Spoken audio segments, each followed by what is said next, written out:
Thank you for tuning in to Kino Reads Goosebumps. Today I'll be reading the first of 10 spooky stories from the Tales to Give You Goosebumps collection, Special Edition 1, by R.L.Stine.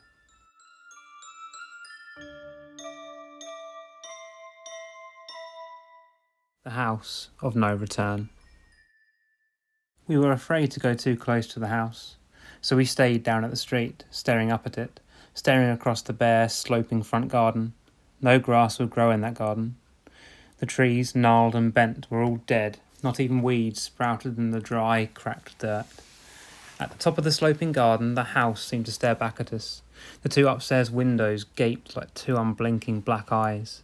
The house was wide and solid-looking, built of bricks. Many years ago, the bricks had been painted white, but now the paint was faded and peeling. Spots of red brick showed through like bloodstains. The window shutters were cracked. Several had fallen off. The beams of the front porch tilted dangerously. A strong wind could blow the porch over. No one lived there. The house had been empty for years and years. No one could live there. The house was haunted. Everyone in town said it was. Everyone knew the legend of the house. If you spent the night inside it, you would never come out. That's why we brought kids here. That's why we dared them to go inside. You couldn't join our danger club unless you stayed inside the house, by yourself, for an hour.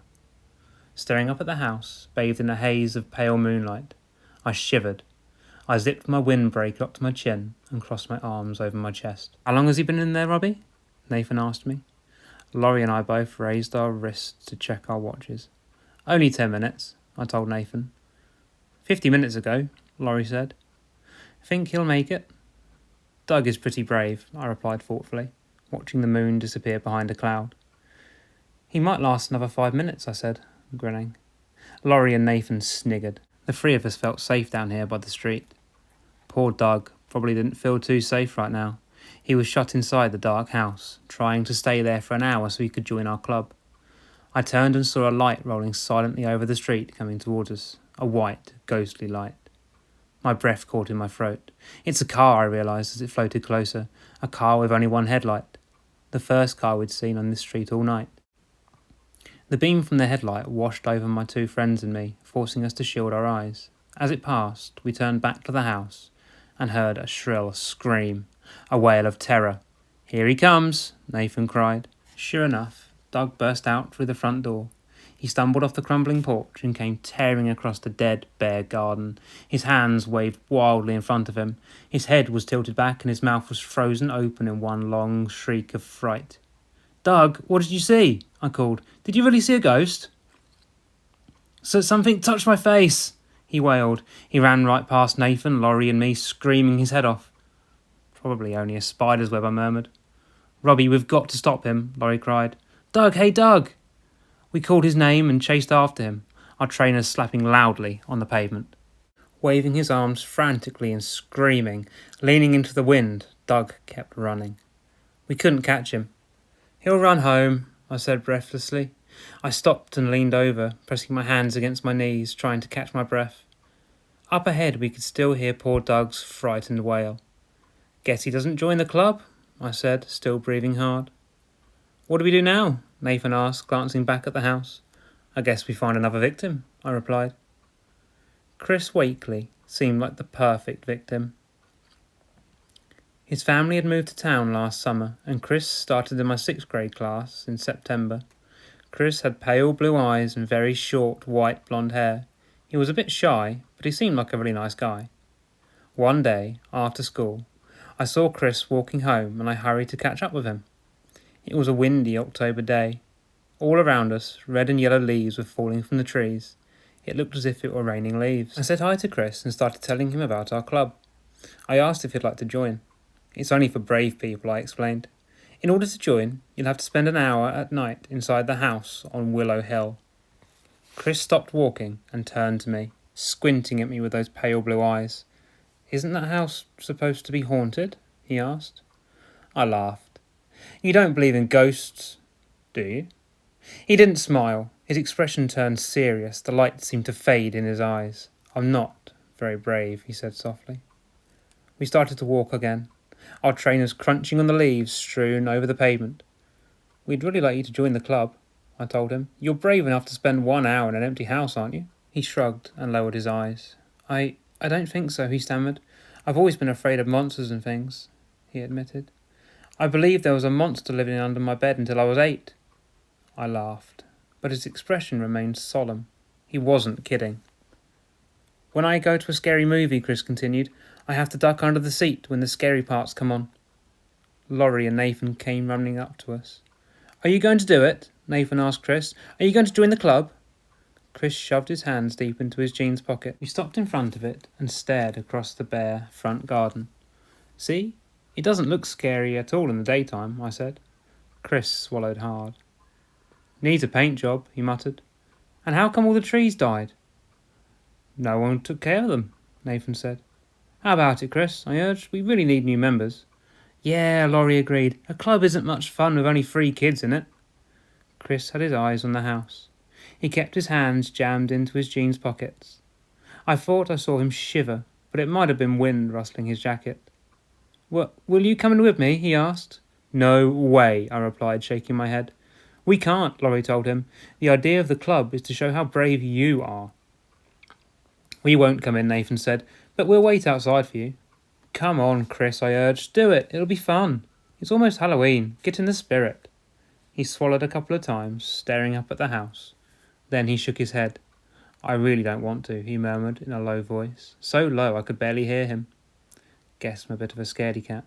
I started to plead with him, but I could see he was really embarrassed, so I didn't say any more. Chris waved goodbye and hurried off towards his house. Laurie, Nathan and I watched him until he disappeared around the corner. "Now what?" Nathan asked. We held a club meeting at my house 2 nights later. It was a pretty boring meeting. None of us could think of another cool kid to join our club. We couldn't think of anything fun to do. "Halloween is Saturday," I moaned. "We should be able to think of something scary to do." "What are you going to dress up as?" Laurie asked Nathan. "Freddy Krueger," Nathan replied. "I've already brought the metal fingernails." "Weren't you Freddy Krueger last year?" I asked him. "So, I like being Freddy Krueger," Nathan insisted. "You and every other kid in the school," Laurie muttered. Laurie planned to dress as a vampire, and I had my monster costume all ready. "We need more club members," Laurie said, sighing. "You can't have a club with just 3 people." "Chris would be perfect," I replied, "if only he weren't such a scaredy cat." "You know," Nathan started, rubbing his chin thoughtfully, "it would be really good for Chris to get over his fears." "Huh? What do you mean?" I asked. "I mean we could help Chris out," Nathan said, smiling. "We could help him be brave." I still didn't understand. "Nathan, what are you saying?" His smile grew wider. We could force him to go into the house. I called Chris later that night and invited him to go trick-or-treating with us. He said yes. He sounded grateful to have some kids to go around with. He had only been at our school for 2 months, and he hadn't made many friends. The 3 of us met at my house on Halloween. Nathan clicked his long metal nail and kept cackling and grinning like Freddy Krueger. I was a very cool monster with eyeballs on springs popping from my purple head. Laurie kept talking in a weird vampire voice. "Where's Chris?" Nathan asked, looking around. "Is he meeting us here?" "Yeah, where is he?" Laurie demanded. We were all a little tense. We were playing a mean trick on Chris, but we knew he'd feel good about things at the end of the night.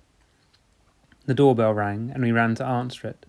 Chris stood in the porch light, his face an ugly green.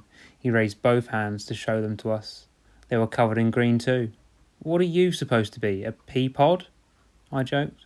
Chris looked hurt. "No, I'm a corpse." "Very scary," I said. I handed out trick-or-treat bags. "Let's get going." I led the way down the driveway and up the street. We stopped at several houses and collected sweets. It was a cool, windy night with a tiny sliver of a moon. Gusts of wind kept fluttering our costumes and making our trick-or-treat bags fly up. We were approaching the house on Willow Hill. I had a heavy feeling in my stomach. My hands suddenly felt ice cold. I hope Chris can stay in the house for a whole hour, I thought. He's such a nice guy. I really like him to be in the club. Such a nice guy.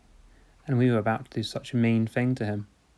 But he'll quickly get over it, I told myself. And he'll be glad we made him test his bravery. The eerie house came into view. I saw Chris glance at it, then quickly turned to cross the street. He didn't want to go near it, especially on Halloween night. But Nathan and I grabbed him by the arms. Chris cried out in surprise, "Hey, let go! What are you guys doing?" Chris struggled to pull free, but Nathan and I were much bigger than him and stronger. Laurie led the way over the bare dirt garden, up the sloping hill to the dark, silent house. Chris tried to swing both arms, tried desperately to break free, but Nathan and I dragged him to the tilting porch, up to the front door. "No, please," Chris pleaded. "Please don't do this, don't." I turned to him. Even under the green makeup, I could see the terror on his face. The poor guy was totally freaked. "Chris, you'll be okay," I said softly, soothingly. "Go inside, it will be fun. We'll wait for you, I promise." "You'll be proud of yourself," Laurie told him, helping to push him up to the door. "And then you'll be in our club." Laurie started to push open the heavy door. Nathan and I moved to shove Chris inside, but to my surprise, he reached out and grabbed my arm. "Come with me, please," he begged, his eyes wide with fright. "Please, I'm too scared. I'm just too scared." He held on tightly to my arm. "Let's all go in together, okay?" I glanced at Laurie and Nathan. "No way," I replied. "You've got to prove your bravery, Chris. See you in an hour." We gave him a hard shove inside the house. Then we slammed the heavy door behind him. "He seems so scared," Laurie said, her voice muffled by the vampire fangs. "He'll be okay," I said. "Let's wait for him down the street." We took our places at the bottom of the driveway and waited and waited. We checked our watches after 10 minutes, after 20 minutes, after half an hour. "Chris is doing great," I whispered, my eyes on the dark windows of the house. "I didn't think he'd last 2 minutes." "He's a lot braver than I thought," Nathan said from behind his Freddy Krueger mask. We huddled close together, staring up at the house as the wind shook the trees all around us. Heavy clouds rolled over the moon, covering us in darkness. We waited 10 minutes more, then 10 minutes more. "He's going to do it," I said, checking my watch again. "He's going to stay in there for a whole hour." "Let's really give him a big cheer when he comes out," Laurie suggested. As the hour ended, we counted off the last 30 seconds out loud, one by one. Then we took a few steps up the driveway, eager to congratulate Chris and welcome him to the Danger Club. But the front door didn't open. The house remained dark and silent. 10 more minutes passed. "I think he's showing off," I said. No one laughed. We kept our eyes raised to the house. 10 more minutes, then 10 more. "Where is he?" I crowed shrilly. "Something is wrong," Laurie said, taking the plastic vampire fangs out of her mouth. "Something is wrong, Robbie." "Chris should be out of there by now," Nathan agreed in a trembling voice. I felt a chill run down my back. All of my muscles were tightening in dread. I knew my friends were right. Something bad had happened inside that house. Something very bad. "We have to go in there," Laurie urged. "We have to find Chris. We have to get him out." All three of us exchanged frightened glances. We didn't want to walk up that driveway. We didn't want to go inside that dark house. But we didn't have a choice. "Maybe we should wait a few more minutes," I suggested, trying to stop my legs from shaking. "Maybe he doesn't have a watch. Maybe he's—" "Come on, Robbie." Laurie gave me a hard tug. "Chris isn't coming out. We have to go in and get him." The wind swirled around us, fluttering our costumes as we made our way to the front door. I started to open the door, but my hand was so sweaty the doorknob slid under my grasp. Finally, Nathan and I pushed open the heavy door. The rusty hinges creaked as we opened the door and peered into the solid blackness. "Chris," I called. "Chris, you can come out now." My voice sounded tiny and hollow. No reply. Chris, where are you?" All three of us began calling him. The floor groaned and creaked beneath us as we took a few steps into the living room. The wind rattled the old window panes. "Chris, can you hear us? Chris?" No reply. A loud crash made all three of us cry out. The front door had slammed behind us. Just the wind, guys," I choked out. It was much darker with the door closed, but it didn't stay dark for long. Pale light flickered at the top of the stairs. It looked at first like dozens of fireflies clustered together. I gasped as the light flared brighter and floated down the stairs like a shimmering cloud. "Let's get out!" I cried. Too late. The shimmering cloud spread around us, and inside it I saw two frightening figures. A ghostly man and a woman, hazy and transparent except for their red, glowing eyes. Their terrifying eyes sparkled like fiery coals as they circled us, floating silently. I can see right through both of them, I realised. This house really is haunted. Where's Chris? I managed to blurt out. The man's voice was a dry whisper, the sound of wind through dead leaves. Your friend? He went out through the back door, the ghost replied. About an hour ago. We didn't want to let him go, the woman whispered, her red eyes glowing brighter. But he made a bargain with us. She sniggered.